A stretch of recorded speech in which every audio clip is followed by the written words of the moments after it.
Mbona kuna watu wanaweza kukazira tukalia Mungu. Sema mimi nimezira. Kwa nini amewaacha? Anamwacha na mama fulani, anamwacha na mama fulani. Yaani wewe tayari hapo huko duniani una kipimo. Mungu ndiye yako sio kwa ajili yako. Wewe uko ni kwa sababu Kristo alizaliwa kwa ajili yetu, kwa ajili yako. Uko hivyo ulivyo kwa sababu ya gharama alilipa. Uko hivyo ulivyo kwa sababu ya gharama aliyolipa, kwa sababu ya maumivu aliyoyabeba, kwa sababu ya machozi aliyolia, kwa sababu ya mijeledi aliyopigwa, kwa sababu ya misumari aliyogongwa, kwa sababu ya taji ya miiba aliyochomwa.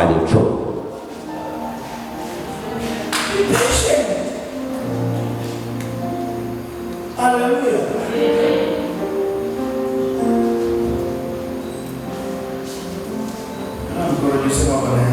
Bwana Yesu, nipe neema ya kuwa mwaminifu, nipe neema ya kushuka, kunyenyekea, kupenda, kutafuta. Haleluya.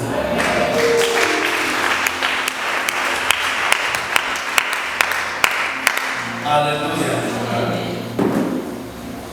Kabla ya kusherehekea hiyo sasa kamili,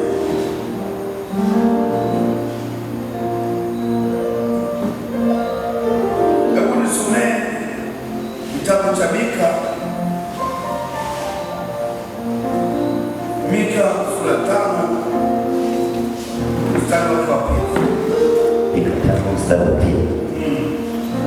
Neno la Bwana linasema, bali wewe Bethlehem Efrata, uliye mdogo kuwa miongoni mwa elfu za Yuda, kutoka kwako wewe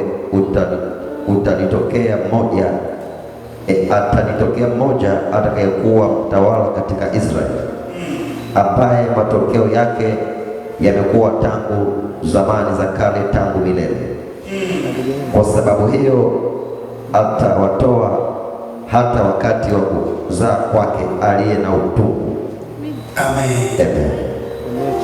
Bali wewe Bethlehem, tuweke vizuri, nataka turudie tena. Haleluya. Bali wewe Bethlehem Efrata, uliye mdogo kuwa miongoni mwa elfu za Yuda, kutoka kwako wewe atatokea mmoja atakayekuwa mtawala katika Israeli, ambaye matokeo yake yamekuwa tangu zamani za kale, tangu milele. Maana yake nini? Mungu aliumba, baada ya kuumba akaandaa mchakato wa kuwasaidia watu wake. Yaani wakati ule Mungu anaruhusu uzaliwe, anaandaa na mchakato wa kuhakikisha wewe unaishi maisha ya kupendeza. He created the world, aliumba ulimwengu, akaandaa na mpango wa ukombozi. Haleluya. Yaani ameumba ulimwengu, lakini kwa sababu anaijua human nature, alimuumba mwanadamu akamwekea kipengele cha udhaifu kumtofautisha na yeye. Na ndio maana baada ya kumuumba akaandaa mpango wa ukombozi. Anasema nilimwandaa huyu aje awe mtawala tangu zamani zile za milele ile. Milele ile maana yake asili, mwanzo. Maana yake baada ya siku ya sita kumfanya mwanadamu, akaandaa na mchakato wa kuja kumkomboa. Kwa nini alimwandaa? Alijua amemuumba mtu ambaye hawezi kusimama kama yeye. Amen. Na kwa nini hawezi kusimama? Hata kama roho yake ikitamani, mwili wake ni dhaifu. Kwa sababu ya ule mwili akaandaa mchakato wa ukombozi kusaidia mwili ili kuitegemeza roho ya huyo mtu isimame kutoka. Haleluya. Ndio maana tunasema mkisema hamna adhabu mnajidanganya wenyewe. Maana yake Jesus knew, alikaa kaangalia aibu. Ukiambiwa taja matendo yako yote, utataja nilikula ugali, nilikula nyama, nikafanya hivi, hapo hapo kwenye ndio Yesu alizaliwa sasa. Siku na mtu ananielewa maana yake. Yaani ukiambiwa sasa taja Esther na utataja Esther anavaa sketi, Esther hana haraka na nywele ya marasta, Esther ni mweupe wa asili, Esther hivi. Alafu ikifika kwenye ile Esther ya udhaifu wa mwili utasema Esther. Sasa kwenye ile ndio Yesu akazaliwa kwa ajili yake. Amen. Hakuzaliwa kwa sababu ya ule ukamilifu wako, hapana. Anasema aliye mzima hamhitaji tabibu, aliyekuwa ametimia hamhitaji Yesu. Eneo lilokuwa limetimia halimhitaji Bwana, liko eneo lenye mapungufu linahitaji ile neema yake ingilie kati. Ndio maana usiku wa leo ninakukumbusha ya kwamba sio bidii yako kwa hivyo ulivyo, sio bidii yako, ni neema yake. Sio bidii yako, sio maombi yako, sio funga zako wala sadaka yako imekufanya umpendeze Bwana. Hapana, ni huruma zake, ni upole wake, ni huruma zake, ni upole wake, ni unyenyekevu wake, ni majitoleo yake.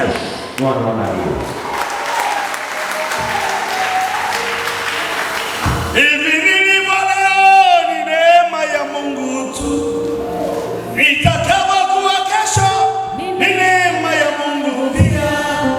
Sina chochote mie ila neema ya Mungu tu. Ndio maana hata ningewekea mikono watu 1000 wakapona mtu mmoja, sio kwa sababu ya kitambo, ni kwa sababu ya Kristo. Haleluya. Sio kwa sababu yangu, ni kwa sababu alizaliwa. He came na akasema kaeni ndani yangu na mimi ndani. Maana yake sio mimi, ila yuko atendaye kazi ndani. Haleluya. Kwa hiyo ukiona umefanya kitu kizuri sana, yuko aliye ndani yako. Ukiona umemfanyia mtu jambo jema, usianze kulidai mimi.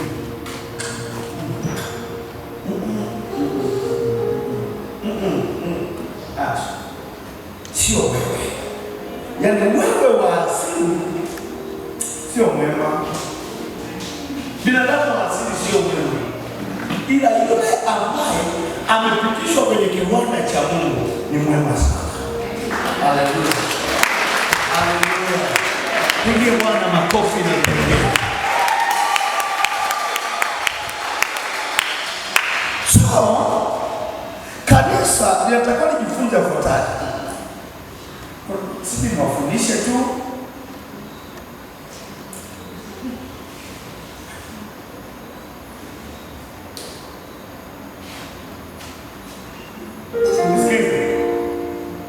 Na kufundisha ili uchague kuishi salama pamoja na Mungu au kuangamia. Haleluya. Okay. Nikiwa nadaiwa shilingi 1000. Okay? Nadaiwa shilingi ngapi?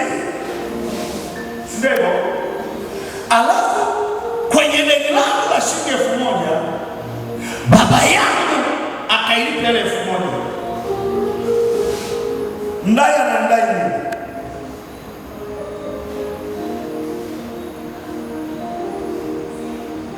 Watumishi wa Mungu, kama nilikuwa nadaiwa shilingi 1000, baba yangu akaandaa mpango kutoka kwenye hazina yake akailipa ile 1000.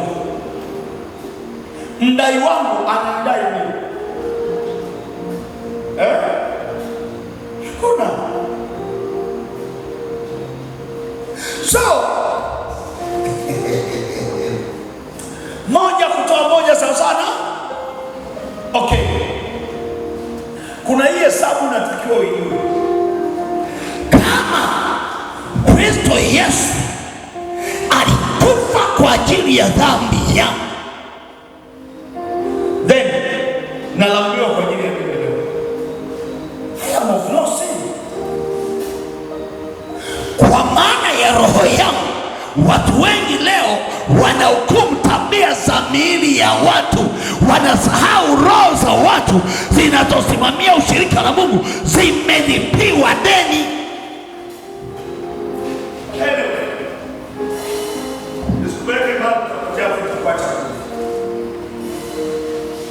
Kutoka kwenye theological view, kwenye mtazamo wa teolojia, Kristo Yesu alilipa madeni haya.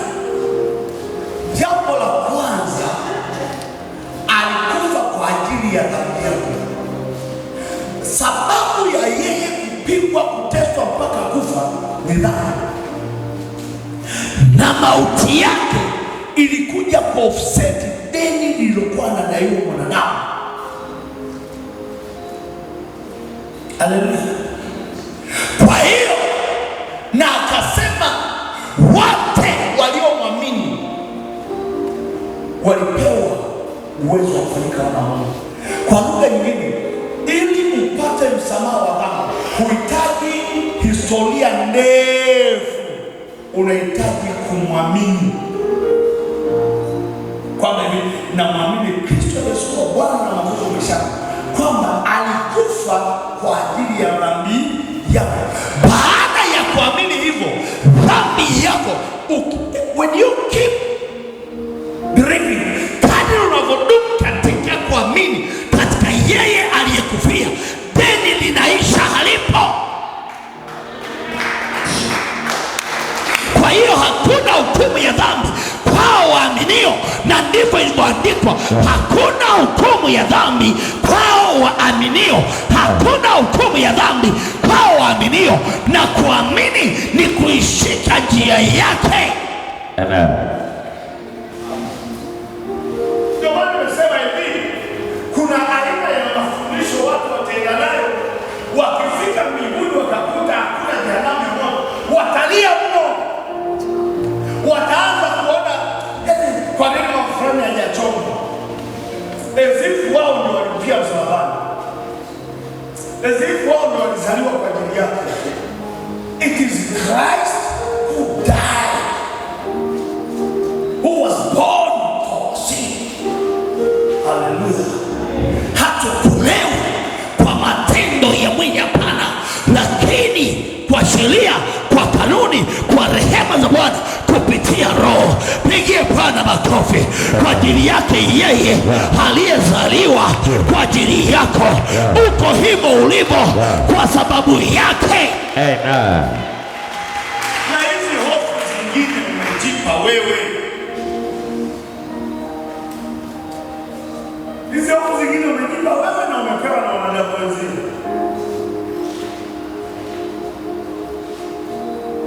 Na by the way, wanadamu wenzio na wasingizia chuma, hatuwezi kuharibiwa na chuma kingine.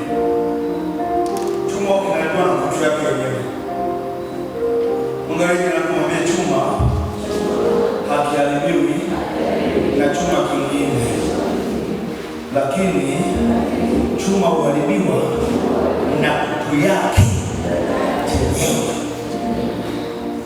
Unaweza umejua kutu yako, unaweza vizuri umejua kutu yako, utaharibu chuma chako.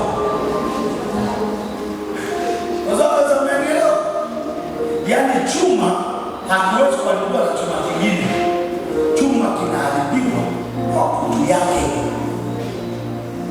Your thoughts, mawazo ya moyo.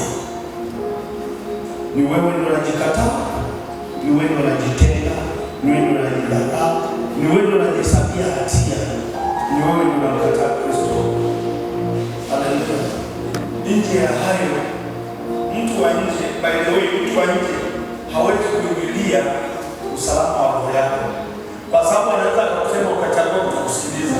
Sasa akisema ukachagua kukusikiliza, automatically unakuwa salama. Haleluya. anaweza wakanikalia kikao, nikapo nafanya moja mbili tatu, nikapo hivi nitumia, nimechagua, naweza kachagua mtu. Haleluya. Kwa hiyo kapambana, baada ya pambana mshangani kwa vile niko stronger zaidi ya mwanzo. Kwa nini? Nimekataa kutu isiingie ndani ya chumba changu. Linda moyo wako kuliko yote ulitayo, ili uwe salama mbele za Bwana. Umenielewa? Haleluya. Imani yako inaanzia kwenye usalama wa moyo wako. Imani yako inaanzia kwenye usalama wa moyo wako. Faida ya hii Krismasi na ili andiko kwa ajili yetu, mtoto amezaliwa, tumepewa mtoto mwanaume. Faida yake inaanzia kwenye moyo wako. How do you perceive? Haleluya. Ukilinda mawazo ya moyo, utafanya ibada njema sana mbele za Bwana. Haleluya. Ukilinda mawazo ya moyo, kuna vita utapigana mbele za Mungu. Haleluya. Wala mbele za wanadamu. Ukilinda mawazo ya moyo, kuna aina ya maeneo hata kama yamejaa mtego utaingia. Na ili ulinde mawazo ya moyo, nyenyekea sana kwake. Na ili ulinde mawazo ya moyo, nyenyekea sana. Na ili unyenyekee kwake, lazima useme sina changu mimi, yote nilionayo ni yeye ameamua. Haleluya. Ni yeye ameamua uishi. Haleluya. Akitaka uondoke hata uombeje, unafanyaje? Ni yeye ameamua ufanikiwe. Hata ukionana vipi, ni yeye ndiye anayetoa nguvu ya kufanikiwa. Haleluya. Ni yeye ameamua. Sasa ingine upite vita ndio kutia ili akufundishe. Haleluya.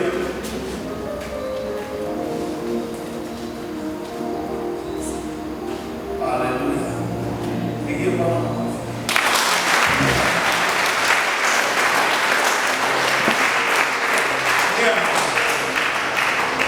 Ni mapenzi yake kwa hivyo ulivyo. Nataka tukamtukuze kwa sababu ya upole wake, uaminifu wake, kweli yake na uhai wake kwa ajili yetu. Haleluya.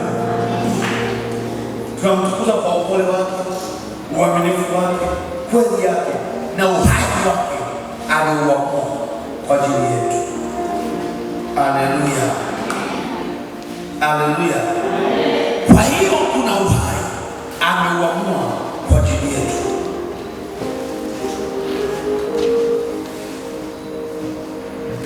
Sikiliza vizuri, nataka nisome andiko afu tumshangilie Mungu sana.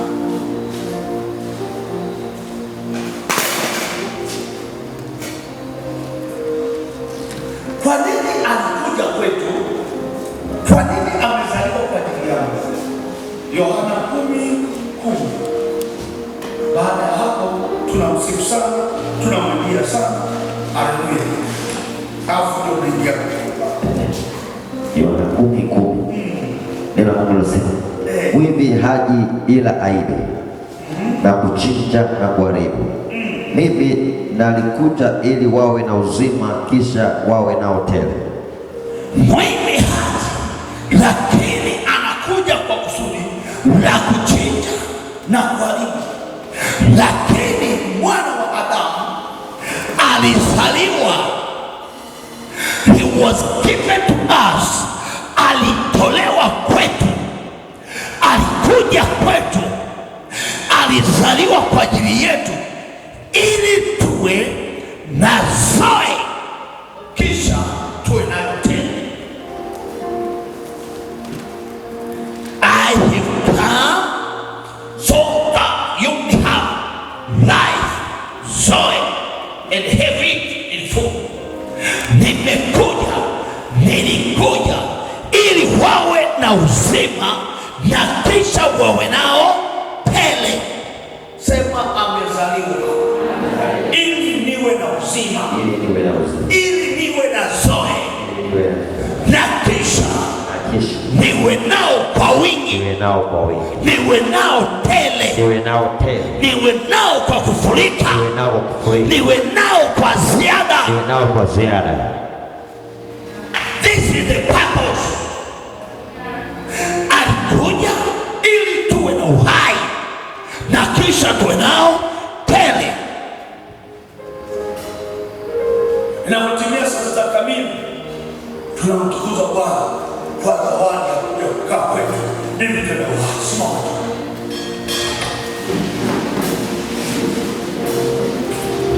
Sema Bwana Yesu, ninakushukuru kwa sababu ulikuja ili niwe na uzima, ili niwe na uhai katika roho na kisha niwe nao tele, nikapotumikiwa mambo yote, nikapoishiwa mambo yote, nikapopungukiwa mambo yote, lakini katika wewe ninaamini ulikuja ukakaa kwangu ili niwe na uzima na kisha niwe nao tena, na kisha niwe nao kwa wingi. Usiku wa leo moyo wangu unakupa sifa kwa sababu ulikuja kwangu ukaleta uzima, na huo uzima umejaa ndani yangu tena kwa wingi, umejaa ndani yangu tena kwa utele, umejaa ndani yangu na kuzidi kwa jina la Yesu, kwa jina la Yesu. Piga mikono ya kumwadhimisha Bwana, mwambie Bwana asante, umekaa ndani yangu, umekuja ndani yangu, ukanipa uzima, kisha nimekuwa nao tele. Pige Bwana makofi mengi. In the name of Jesus. Amen. Na sasa imetimia saa sita kamili, na kwa sababu ya kutangaza rasmi kwa ajili ya shangwe ya kumshangilia mwanakondoo aliyezaliwa kwa ajili yetu, huyo mwanakondoo aliyekuja kwa ajili yetu ili tuwe na uzima, aliyezaliwa kwa ajili yetu ili tuwe na uzima. Pigie Bwana shangwe, pigie Bwana shangwe, pigie Bwana shangwe, pigie Bwana shangwe, pigie Bwana shangwe. Sifa na vigelegele, sifa izidi, sifa izidi, sifa izidi, sifa izidi. Salimia watu kadha wa kadha, watakie Krismasi njema. Wasalimia kina mama, watakie Krismasi njema.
Umesaliwa kwa ajili yangu.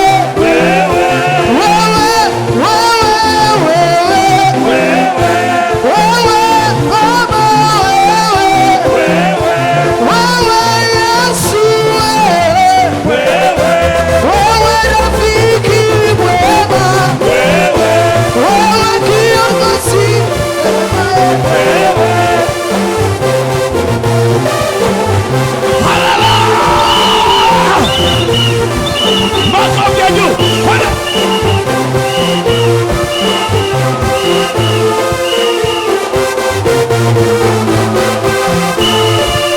Wapi vigelegele?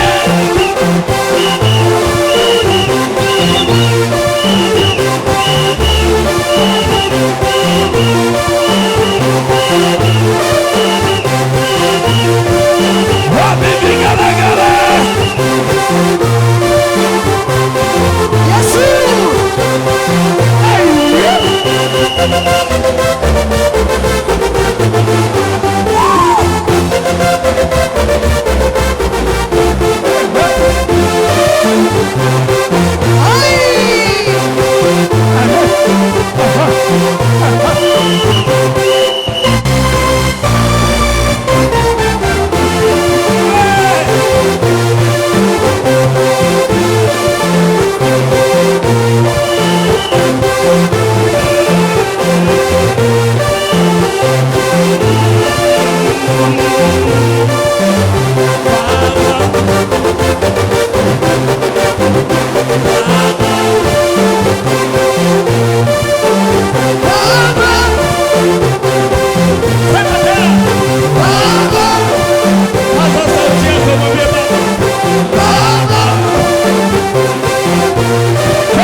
Nikikupata nimepata watoto